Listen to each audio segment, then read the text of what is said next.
Our priority for People Before Profit this week will be to encourage people to join the Cost of Living Coalition Day of national local protest that is happening this Saturday,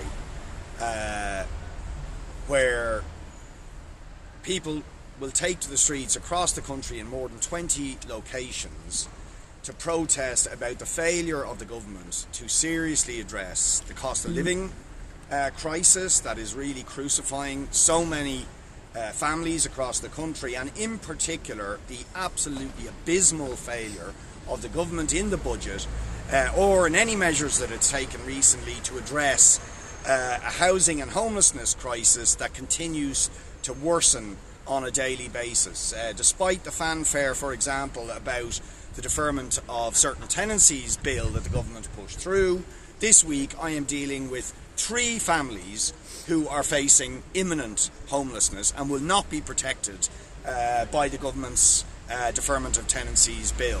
Today, literally, a young mother on the housing list for 7 years with 2 young children has been forced to hand back the keys to her landlord and has absolutely nowhere to go. She hasn't been offered even emergency hostel accommodation by the council, but in any event she is absolutely terrified out of her wits about the prospect of taking herself and her children into hostel accommodation somewhere in the city centre when her children go to school out in Dunleary.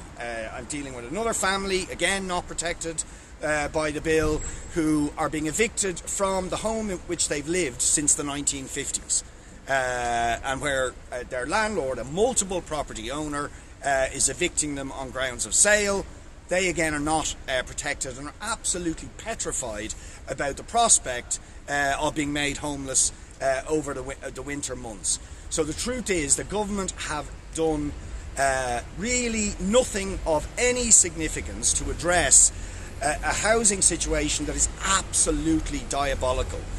Anybody now who is looking for rental accommodation in Dublin or the major urban centres where the housing crisis is at its worst have no options available to them. There's nothing affordable available for people, and there's nothing being offered by the local authorities in terms of social housing, or even, very often, even an offer of emergency accommodation for them. The government also, in response to pressure from the opposition, have said they are going to embark on a programme of buying tenancies to prevent people being made homeless, or buying vacant properties, other properties that could be useful for social and affordable housing. On the ground, certainly in my area, there's no sign this is happening. No sign at all. In fact, if anything, there seems to be excuse after excuse by local authorities saying they can't do it. They're not going to do it, or this or that situation is not suitable for it. So we really are encouraging people to get on the streets this weekend, because we need to exert more people power pressure on the government to take serious and radical measures to deal with a housing and homelessness crisis that is continuing to spiral out of control. One other issue I just want to briefly mention on the cost of living side of things is this week we'll be in conjunction with tenants and residents of multi-unit apartment complexes. We're going to be launching a petition on the question of district and communal heating systems, where while everybody has seen absolutely disastrous increases in the cost of heating and electricity over the last number of months, people on district and communal heating systems have seen increases in their energy costs and tariffs that are multiples of what everybody else is experiencing, and there's absolutely no regulation by the Commission on Regulation of Utilities, and those people are trapped in contracts where they can't even switch, so they might get a possible discount. So they're facing absolutely extortionate increases, and there's no regulation, no action whatsoever by the government. And we believe, although we don't know the exact numbers, that tens of thousands of apartment dwellers are on these district heating contracts where they have seen tariffs increase by up to 500% and 600% over the last 7 or 8 months, and there's no action whatsoever by government to control the prices, particularly for heating, So even the €200 credit will do nothing to impact on the exponential increases that they are suffering in the costs of their heating, which are really, many of them are terrified are going to really kick in over the winter months. So that's another sort of campaign around the cost of living that we will be promoting and encouraging people to support over the coming week or so. I don't know whether you want to take questions before the other two gents come in, but just to go back to the case that you know of someone who's being evicted of a had back the keys today. It would have been most people's understandings that any no-fault evictions of that sort we could really prohibit it anyway. So without going too much into the details of a personal case, what are the circumstances through which someone can still be asked to give back the keys between now and April? Anybody who received a notice to quit or an eviction date prior to the emergency period defined in the government's Deferment of Tenancies Bill can still be evicted. They are not protected, and this is something we pointed out repeatedly on the week that the bill was introduced. That group of people, and there are many of them who, for example, are overholding after they've passed their termination date, are facing eviction and are given no protection whatsoever by the bill. So there will be very significant numbers, difficult to quantify, but very significant numbers of people who face the possibility of being put out on the street or made homeless. And as I said, I'm dealing with a number of families in that situation who are either now actually homeless as of today, or who are facing that prospect over the coming weeks. So the termination date has already been and gone. She's overholding because she had nowhere else to go, but now they're coming for the keys and now she's stuck in it. Yeah, these are no-fault evictions where people are overholding, usually on evictions and terminations that were on grounds of sale. And if they've passed that date, they're not protected by the recent passage of the bill. It's only people who receive termination dates, notice to quit dates, after the bill that's passed that are covered for the next number of months. But many people would have received notice to quits over the last 4, 5, 6 months, and those people face the very real and terrifying prospect of being made homeless during the winter months, and virtually nothing being offered to them by local authorities in terms of social housing or even decent emergency accommodation for them and their children.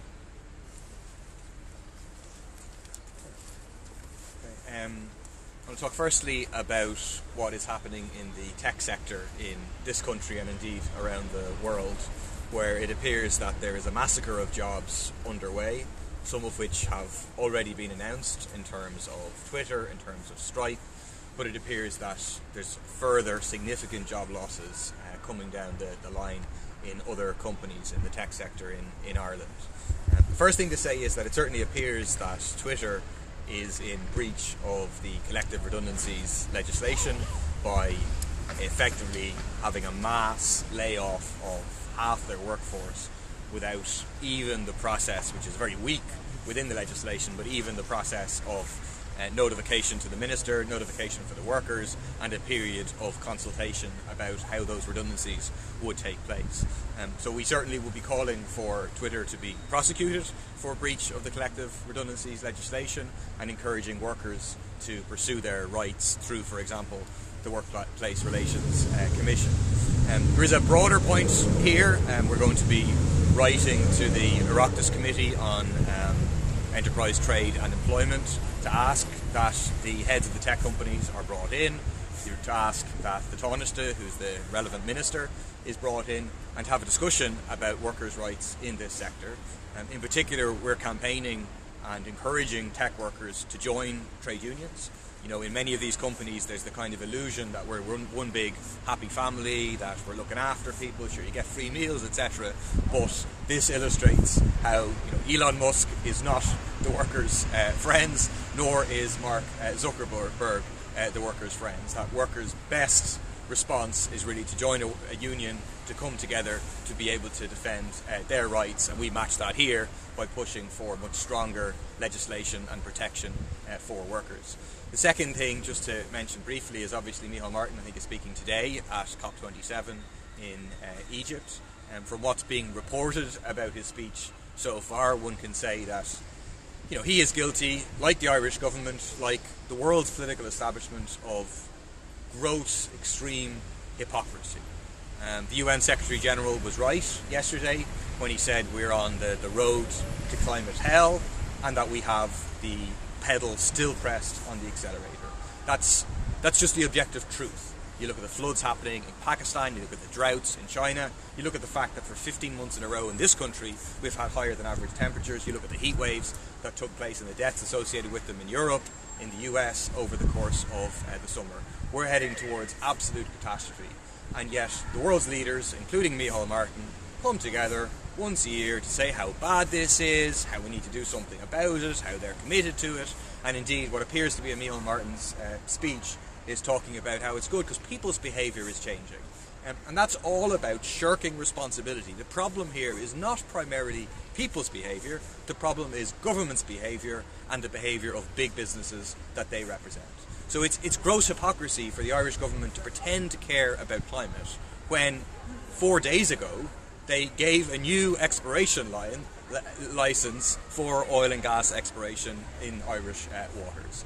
When in the budget they announced they're going to give €30,000 a month to the massive energy consumption of data centres, and when a central part of the Irish economy and the strategy of the Irish government remains this model of industrialised agriculture, the biggest number one emitting sector, when they hosted a summit promoting meat just 2 weeks ago, and they're absolutely committed to this model of export of dairy, export of beef, completely unsustainable. So the government are gross hypocrites. We need to say, look, we need to actually do what the science demands instead of agreeing targets that are inadequate, which they have, and then missing the targets which they're in the process of doing. There's a protest in Ireland taking place in gathering on Friday at 12 o'clock at the square in Trinity, and then marching to the Dáil as a kind of combination of protesting the COP27 and Fridays for Future. Do you believe in the COP process as it currently is constituted? If you, for example, were a minister, would you even go? No, I think we should boycott this COP in particular because it's happening in Egypt. It's happening in the context of thousands of people in prison because of trying to exercise their right to free speech or right to protest. It's being used by the regime in Egypt to try and whitewash and greenwash themselves, and it's used by the world leaders to do that. In reality, unfortunately, COP has become just a talking shop where they come, they make the same promises as last year, and then they go away. I mean, we are focused on, we need to build a global climate justice movement, which is linked to inextricably with the cost of living crisis and the cost of living movement in this country, and really fight to overturn this capitalist system. Like, this capitalist system, based on profit for corporations, all the evidence shows it's not able to have the change that we need to have in the time frame that we need to have it. So we need to have a revolution in our society and instead organise our economy based on people's needs, and including our need to live in a sustainable, habitable planet, which we're on the road to climate hell. I understand the issue in relation to human rights in Egypt, but if it was taking place, for example, in some European city next year, would you believe that Ireland should participate in the COP process and indeed the underlying UNFCCC agreements, or are you saying that the whole thing is obsolete? I mean, we'd have to look at that. You're talking about a scenario where you have a left government in Ireland. I think it's possible that you'd participate in the meetings in order to be a voice of protest about what was happening, about the inadequacies, but you'd also be part of the movements and so on that are happening outside, trying to put pressure. But that's obviously something that hopefully a left government would have to discuss in the future. Paul, is calling for Twitter to be prosecuted not a little bit premature, given that they have said to their employees that they will follow the 30-day redundancy notice period? Paul has said last night that he's confident that all those statutory obligations will be followed through on. So is it not a little bit premature for you to come out and call for Twitter to be prosecuted for not following the laws when they haven't not followed them yet? Well, everyone knows, right? That's just bogus. They've locked people out. They've locked out half of their employees from entering their workplace. Those people are not going to be re-employed, clearly, unless they're going to be re-employed as part of this absolute disaster that's happening at Twitter, and then they're forced to re-employ some people. But it's clear that they have decided who is going. That's clear that people have been locked out. They announced the redundancies. Then they found out, somehow they didn't know in advance, that actually there's legislation about this in Ireland and you're not meant to do it. And now they've announced, actually, we're just kind of suspending them for now, but this is actually the consultation process. So it isn't a real consultation process. If they're ultimately able to slip through this loophole, then what is demonstrated is how weak and worthless this legislation is. If you can announce that all these people are being laid off in advance of any consultation, then say, now we're having the consultation, and then proceed to lay them all off in 30 days' time, it just shows there's a real problem with the legislation. So, one way or another, we've a real problem in terms of Twitter's behaviour and in terms of the legislation. does that apply? So yeah, I missed the start, so you may have addressed this, but are you calling for prosecution of the directors of Twitter's local companies here as well? And then just on the climate matter, notwithstanding the criticism that you've offered, I mean, would you accept that the government has at least made progress in terms of putting in place legislation and ceilings? And I think I heard one of the NGOs saying that it has made more progress on that front than any other previous government. So would you at least acknowledge that? I mean, okay, it's better that we have ceilings than we don't have ceilings. Agreed. Even though the ceilings are inadequate. But the ceilings aren't very worthwhile whenever we're going to miss them. I mean, it's extremely likely that we'll miss the targets for 2025. I would bet a lot of money that we'll miss the targets for 2030. So, in a way, it just encapsulates.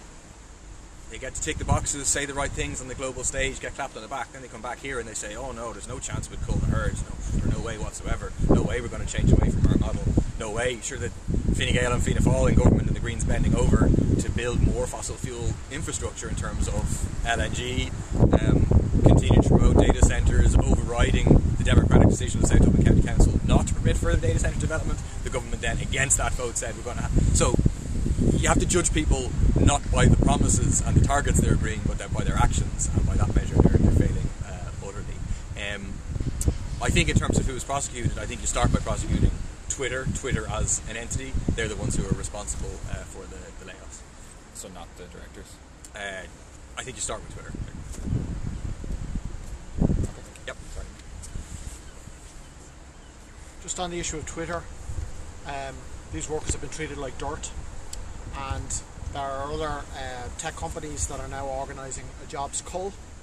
And if workers' rights are being walked on here, the companies have been facilitated by the government. And they've been facilitated by the government's refusal to introduce the kind of legislation that exists in many other European countries to provide for mandatory trade union recognition. Where workers are not organised, where workers are not unionised, it is significantly easier for companies to walk on their rights and to treat them poorly. So the government have been part of the problem that we're dealing with here, and I would call on workers in the tech sector to now organise, and any tech sector workers who want help and assistance or advice in organising can contact my office, and I'll be happy to provide them with assistance and advice. Just before leaving the tech issue, I would make the point that capitalism projects itself in a certain way today. High tech, modern, worker friendly corporate advertising, etc. But you look at the way workers were treated in this city by William Martin Murphy over 100 years ago, and the way workers have been treated by a tech billionaire who wants to colonise Mars in 2022. Not a huge amount of difference in terms of workers being treated like dirt, the true face of capitalism, I would argue. I'm a member of the Oireachtas Finance Committee. As a member of the Oireachtas Finance Committee, I am opposed to the plans to sell more state shares in AIB. There's no hidden agenda here. The government are quite clear. They're moving towards majority private ownership and privatisation of that bank, and that's bad news for mortgage holders. It's bad news at a time when the ECB are increasing interest rates, because those interest rates are more likely to be passed on to the mortgage holders when you have majority private ownership of a bank, privatisation of AIB. And I would echo the call very strongly for people to be out on the streets this Saturday in one of the 20 locations around the state. Just before you go, because I know there's others waiting, Richard, you mentioned the idea of community or district heating systems, which I know are more commonplace in other countries than they are here. Realistically, is that a thing that could be retroactively engineered into a lot of apartment buildings or common living spaces? Because a lot of people would think that it has to be really part of the integral design, that you can't retroactively go back and introduce it if it's not already there. Yeah, well, I mean, I would assume that is the case. I mean, they're presumably quite complex piece of engineering technology. But I think what we're concerned about is there's no regulation whatsoever for them. And, in our view, the deregulation and privatisation of energy in this country has been a disaster for the consumers and for the public, because since it happened, prices of energy, electricity, heating have gone consistently up and are now going stratospheric.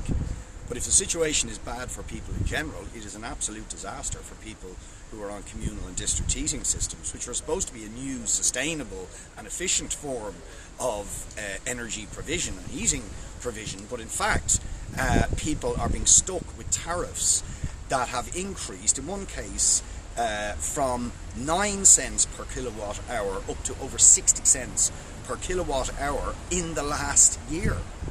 I mean, these are absolutely staggering increases, and there is no regulation. The CRU does not regulate these systems, and so you have incredible sort of variety of tariffs, but in all cases that I've seen, where people are on these contracts which they can't leave, they can't switch to another provider, they have all seen absolutely staggering increases in the tariffs they're paying, and also other charges which are things like network charges, which other people don't pay. So as well as paying a standing charge and a usage charge, they also pay a thing called a network charge, which often is the biggest component of the bill they receive. And there's no regulation of this whatsoever, no right to switch. So it makes a mockery of, you know, consumer choice, that was going to be one of the benefits of privatisation and deregulation, that you'd have competition and therefore consumer choice. There's absolutely no consumer choice whatsoever for people who are caught on these district and communal heating systems. And we don't know how many people are in this situation, but I think a lot of the multi-unit apartment complexes that were built over the last 8 to 10 years in particular will be people who are locked into these sorts of arrangements where they have seen really staggering increases in their tariffs, these additional charges that other people don't have to pay, and no way out for them. So it's a matter of urgency for the government to address this group and make sure they're regulated, that they have the opportunity to switch. Although, to be honest, our preferred option is to say we need to actually renationalise the entire energy sector, because you can't have this incredible sort of variety of different tariffs, where some people are paying, you know, 8 or 9 or 10 cents or 12 cents per kilowatt hour, and other people are paying 50 and 60 cents per kilowatt hour. That is absolutely madness. I mean, there's no fairness in it. So really, we need a fair system, and I think that can only be achieved by taking the entire energy system back into public ownership. Thank you. Thank you. Thanks.